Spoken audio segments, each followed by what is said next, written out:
Distinct pleasure to go ahead and introduce Dr. Carolyn Parker. Dr. Parker was born and raised in Houston, did I pronounce that correctly? Texas. Carolyn did postgraduate degrees in Washington, D.C. on anthropology, and then traveled to East Africa for field research. She was an assistant professor at the University of Texas at Austin and a senior research fellow at the University of Dar es Salaam Institute of Swahili Research before becoming executive director of the Licensed Vocational Nurses Association of Texas and the Texas AIDS Network. Carolyn has been a consultant and volunteer on many political campaigns and a member of the City of Austin's Planning Commission. She joined the Ethical Society of Austin in 2015, where she has served on the Board of Trustees as president and chair of the Ethical Action Committees. I know Carolyn as the able, effectively annoying, and successful organizer of the AEU Assembly, who ensures that all the pieces of the Assembly, including the election and budget hearings, run smoothly, which is mostly about herding cats.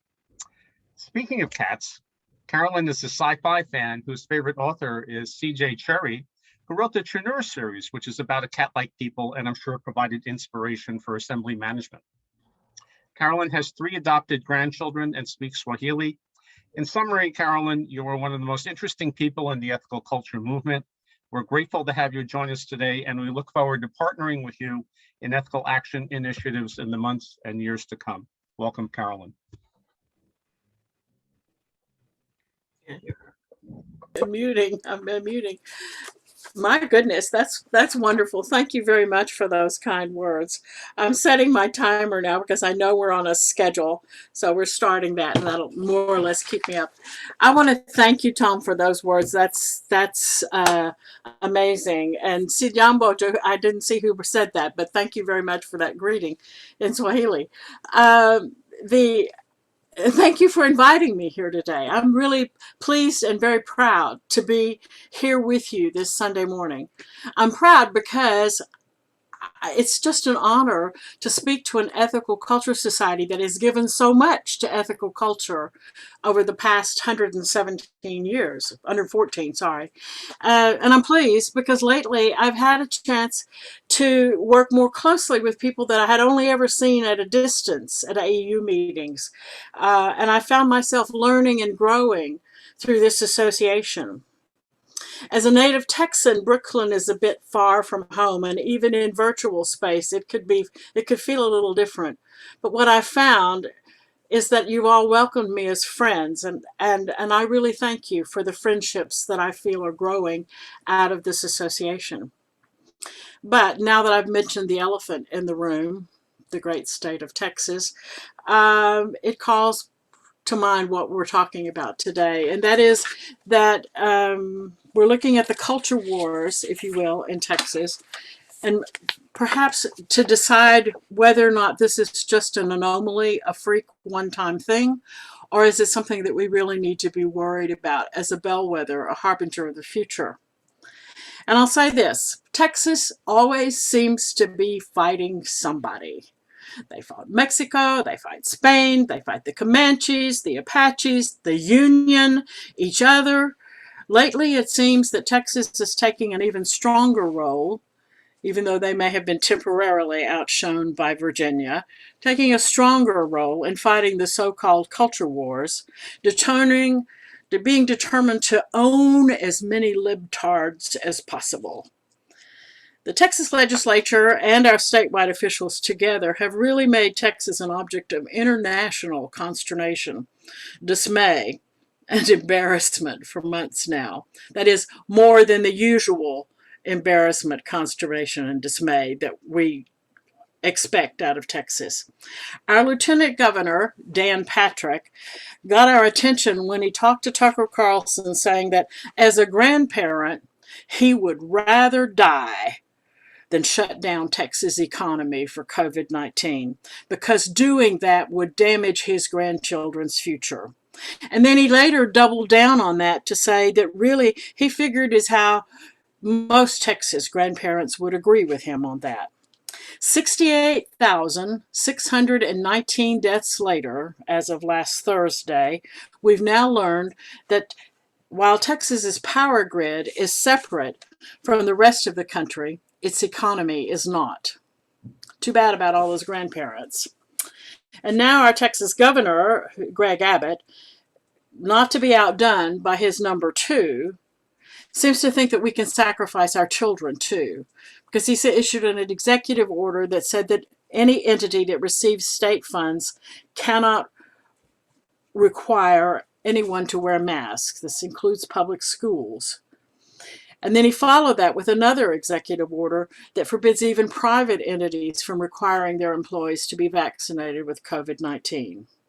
Now, mind you, dozens of school districts, and at least two major airlines have bucked these orders and said that they are not going to follow the executive order. But the governor hasn't given up. The Attorney General is now suing 6 school districts over their masking requirements, and the governor is threatening a 4th special session if the legislature needs more time to turn his anti-vaccine mandate into law. It's passed out of the Senate committee this week. So what is going on in Texas? That's the first question. And the second question, should anybody outside of Texas actually care about this or think it's just another nightmare on Colorado River? For the first question, my real answer is I don't know, or who knows really. Bert Hurwitz asked me to come and talk to the Issues and Discussions group a while back, and their main concern was abortion and changes in the Texas law related to abortion. So I did some research related to that to prepare. So let me give you the benefits of that, a little bit of that research, and the background, if you will. The Texas legislature meets every 2 years for 140 days. Now, if the governor thinks he needs to, he can call a special session. But generally, Texans set it up this way because they think the less government, the better. The fewer opportunities that legislators have to make more laws, the better off we all are. But this year, the Texas legislature completed its regular session at the end of May and has since been called back 3 times for special sessions.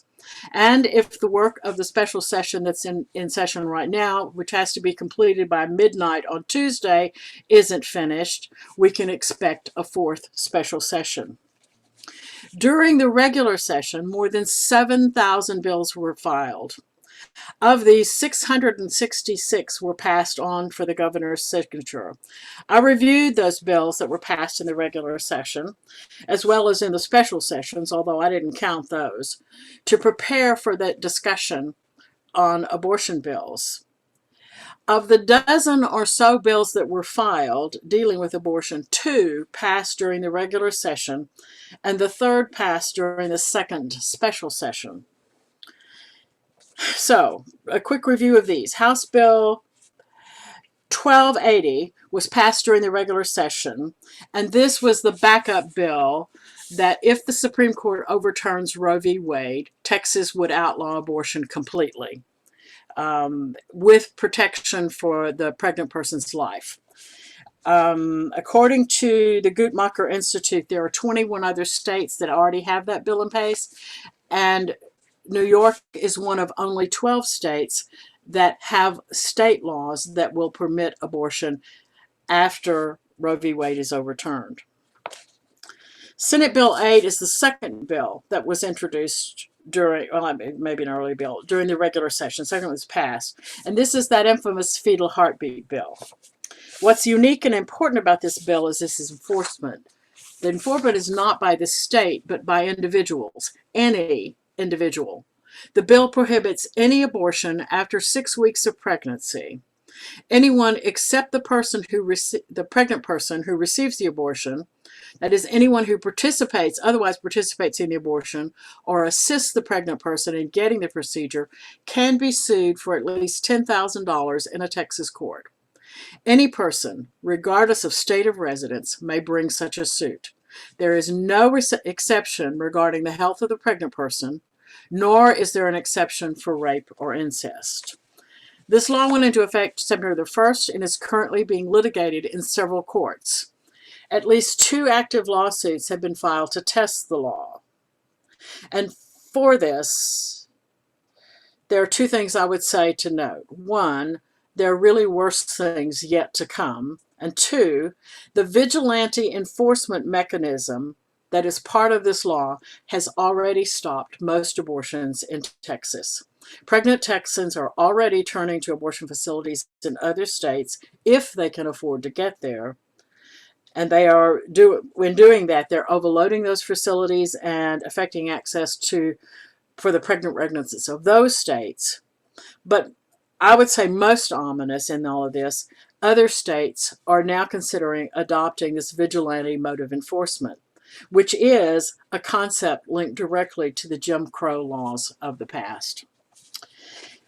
A little more legislative history about this bill comes from reporting in the New York Times by the reporter Michael Schmidt. He reports that Texas State Senator Brian Hughes needed advice, if you will, before he filed his fetal heartbeat bill. He consulted with Jonathan Mitchell. This is a name that Vandra asked for. Jonathan Mitchell is a former clerk for the late Justice Antonin Scalia and one-time Texas Solicitor General. And based on Mitchell's 2018 article for the Virginia Law Review entitled "The Writ of Erasure Fallacy," the two men came up with this vigilante enforcement mechanism as a means to bypass judicial review. The approach was so novel that Hughes had to convene a meeting with Texas Senate Republicans to explain how it would work. Now, Mitchell has apparently been somewhat unsuccessful in finding a long-term job, so he runs a one-person law firm that is subsidized, according to Schmidt, by Juris Capital. But he has moved with this effort from obscurity into celebrity, and he's now available for interviews. And indications to me from those, in my opinion, from those early interviews, that he has an agenda. And it goes beyond abortion to include prohibition of same-sex marriage, criminalization of homosexuality, and the elimination of birth control. Indeed, in an interview with The Guardian, he pointed out that if Roe v. Wade is overturned, women could protect themselves from unwanted pregnancy simply by abstaining from sex. Now, for the other bill, Senate Bill 4 was passed during the second special session of the 87th Texas legislature. This bill closed the door on chemical abortions, banning them after the 7th week of pregnancy, and criminalizing any attempt to deliver the medications via courier, delivery, or mail. Now, there are several purposes to this bill, including pushing back against the temporary provision allowing for temporary authorization of telemedicine and mail delivery of abortion-inducing medications during the COVID epidemic. The most important, however, is one that was stated by the bill sponsor during hearings and legislative debate. This bill creates a state jail felony for its violation, and it will allow Texas to extradite doctors and other providers from other states if they participate in its violation. So, again, I'm going to say two things to note. Much of this may be moot, except for the backup bill of Senate House Bill 1280, if the Supreme Court overturns Roe v. Wade when it hears the Mississippi bill, which is expected to create that possibility. And two, while there are many true believers who are active in the anti-abortion movement, Jonathan Mitchell, the attorney, is apparently one of them, there are those who remind us that abortion has never been just about abortion. Indeed, their argument is that abortion seems to have provided the necessary catalyst to engage voters on a whole slate of issues which have nothing to do with abortion and everything to do with preserving the power of those who are more interested in other issues. Abortion, that is, serves as a tool for vote harvesting and can be linked to voter suppression and the furtherance of systemic racism. If we look at abortion as part of a scheme to harvest votes, we might consider what else is happening in Texas with the same intention. And it seems that there's quite a bit. As I mentioned, we had the regular session in the legislature from January to May, 7,000 plus bills, files, 666 passed. And so far in 2021, 3 special sessions of 30 days each. The first one you all probably heard about. That was the one with the busted quorum because House Democrats left Texas and came to Washington, D.C. Nothing got past that session. The second session did get a quorum, and it quickly started filling the governor's wish list. But a third session was also needed for redistricting. Without going into too much wonky detail, I will tell you that during that second special session, we got not only Senate Bill 4, which eliminated chemical abortions and created that tool for extraditing people for violating it from other states, but we got several bills related to the idea of defunding the police, penalizing counties and cities if they decided to cut their law enforcement budgets. Open carry of handguns now is no longer licensed. Anybody can buy a gun, anybody can carry it as long as they're over 21. Unless, well, anyway, there's all sorts of loopholes for that as well. There is a limitation on public health authorities to issue public health orders that last more than 8 days. There's a revision in the social studies curriculum. That's apparently going to be very popular to prohibit the inclusion of critical race theory in the curriculum, not requiring teachers to be familiar with the 1619 project, but for Texas, creating the 1836 project in anticipation of our sesquicentennial. And requiring sports teams to play, professional sports teams to play the Star Spangled Banner at any event connected to a state contract. And just this week, passing a bill on interscholastic play by transgender children, saying that students who participate in interscholastic league contests must play on a team that matches whatever sex was assigned at birth. In one way or another, these bills all seem to fit with the idea that Texas is making public policy to respond to current headlines in order to make headlines and court votes from a very conservative and apparently very angry constituency. And I come up again with 2 more things to note. None of these battle fronts on the culture wars relate to the issue that led 66 House Democrats to leave the state and break the quorum for the second special session.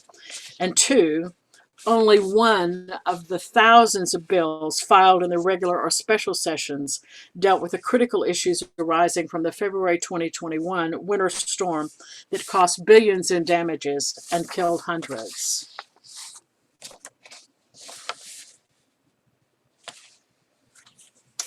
I'm going to skip the issue of the power grid because I think we are kind of going to need some more time for other discussions and get to what I think is really important.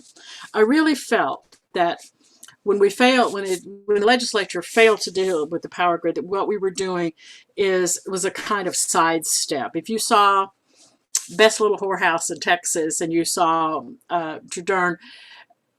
Charles Durning do that sidestep dance, that's very much Texas politics. That's what we see. A lot of show and not so much action on critical issues. But I think it's really important to look at what happened in that first special session when the quorum got busted. That session had as its top item of business Senate Bill 1, which was about voter registration and elections. Those who stood for human rights, for fairness, for equality, for democracy,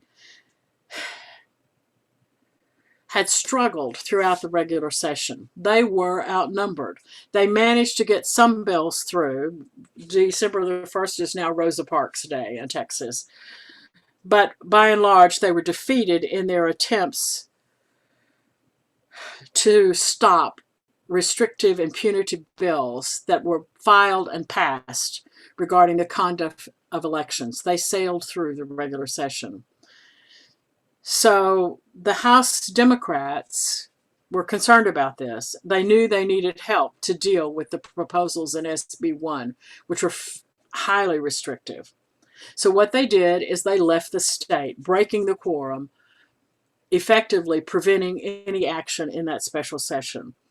They went to Washington, D.C. They asked for help from Congress to get federal legislation on voting rights and gerrymandering and fair elections. They made international news. The whole world was watching democracy in action in the U.S. And at some point, they had to come home. Governor Abbott and the rest of the 87th Texas legislature were waiting for them. And so began the second special session. That Senate Bill 1 would establish the Election Integrity Protection Act. Notice those very fair sounding words. Here comes my cat. Of 2021. Sorry. The bill would modify statutes on voter registration, the conduct and security of elections, poll watchers and election officers, early voting by mail, the assistance of voters, election fraud and voter interference offenses, election-related court proceedings, and ineligible voters were among the provisions of that bill, all with very high-minded and positive-sounding labels, but increasing restrictions, narrowing opportunities, reducing access to the polls, making it harder to get registered. Senate Bill 1 also was very clear that the intent of the legislature was that the election code be applied uniformly and consistently throughout the state. No difference between Loving County, which has a couple hundred Texans and thousands of cows and oil wells, and Harris County, which has millions of people. Has to be the same, so that would reduce the likelihood of fraud in the conduct of elections, protect the secrecy of the ballot, promote voter access, and ensure that all legally cast ballots are counted. And the bill would require that election officials and other public officials strictly construe the provisions of the election code to bring this intention into effect, with criminal penalties if they failed. Voting at that point got harder, much harder in Texas. So that led me to think that maybe all these culture wars, all these battles of the culture wars, all of this outrage porn was just to cover up the restructuring of elections so that the urban areas, the blue areas, would be suppressed. I suspected racism as well as partisan politics to be the foundation of all this drama. And now we're getting to the end of the third special session, with that fourth one still hanging over heads. As it turns out, just so you know, the Texas abortion bills are not so popular in Texas. While haggling over redistricting boundaries, legislators have also filed bills to make exceptions for rape and incest. Those bills don't seem to be going anywhere, but they do support the notion that the abortion issue may be more about vote harvesting than about moral commitment, at least from members of the 87th Texas legislature. In a meeting with my state representative, her comment was that for some of those who voted for the abortion bills, some of them did vote for the abortion bills thinking that they wouldn't pass, and now the dog has caught the car. They have to figure out what to do with it now that they've caught it, and they're not happy. But the real business of the third session, aside from those bills, is where all the excitement would be if it weren't so boringly business as usual for Texas. Texas is now a minority-majority state, but you won't see that reflected in its elected representatives. What you will see is fewer challenging electoral contests as legislators have succeeded in cracking and packing to shore up the electoral futures of incumbents and create safe districts that preserve the current balance in the House, the Senate, and Congress. So that's my answer to that first question that I asked, what's happening in Texas? It could be that there are really some moral and conservative people in the state, but it could just be a smokescreen to keep the farmers from getting restless. It could be business as usual, but it could have gone too far this time when the dog caught the car. So the answer to my second question, should anybody outside of Texas be worried? Hell yes, you need to be worried. What Texas does affects you. It's our methane that is leaking into your atmosphere. They didn't fix that. If our schools teach propaganda, there's a good chance that your school textbooks are going to be full of it.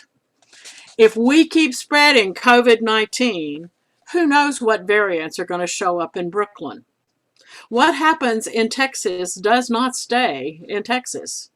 And as Charles M. Blow, who was quoted earlier, says in the New York Times, Texas is a leader in oppression. It is institutionalizing and legalizing racism, misogyny, and transphobia. And the Lone Star State is hardly alone in its oppressive ambitions. Other states are watching and waiting, poised to follow its leads. Well, if this is Texas, and it's a sign of things to come, I have to ask, what is there left to do? And again, with the two things. And actually, it's more than two, but let's start with two. One, I would say do your homework. Work there in your own community, in your home state, to make sure that these ideas do not take root. Protect the democracy that you have and nurture it. And two, help rescue Texas.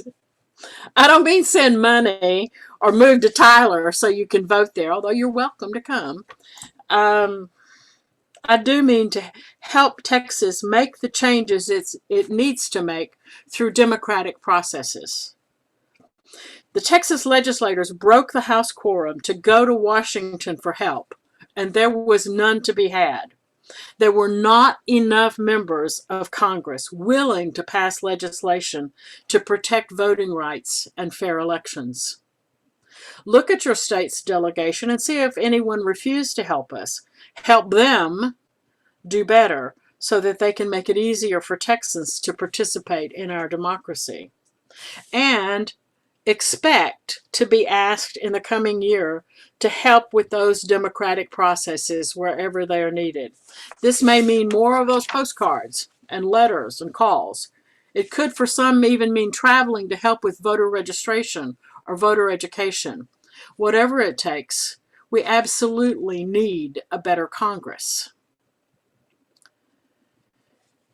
I think I'll take just this moment that I have left to remind us that all of this is part of ethical culture. Algernon D. Black, you recall, was a clergy leader for the New York Society for Ethical Culture. On October the 1st, 1944, he offered a platform entitled The Meaning of Hitler's Defeat. It's a moving statement. I have cold chills just thinking about it. It was delivered months before Hitler's defeat was secured, and it was devoted to the consideration not of the military defeat of Hitler, but the spiritual defeat of fascism. He talked about how fascism found a foothold in Germany and noted that there were elements of fascism present in the U.S. at that time. His concern was what to do to defeat... sorry, I've got a problem here. Sorry, technical difficulties abound, don't they? His concern was what to do to defeat fascism here in the U.S. His answer was a paean to democracy, framed in the same terms that our recent resolution to recommit to a culture of peace speaks of peace building. That is, a culture of peace includes education for peace, the promotion of sustainable economic and social development, respect for human rights, equality between women and men, democratic participation, tolerance, the free flow of information, and disarmament. To get at the roots of fascism, Black said, requires, quote, the reconstruction of democratic faith and the reconstruction of relationships between people here in America. Whether a culture of peace can truly be an answer to the culture wars may be a discussion for another day, but today I would say let's take heed of the warning from Texas and get ready to work on peace building in America. Thank you.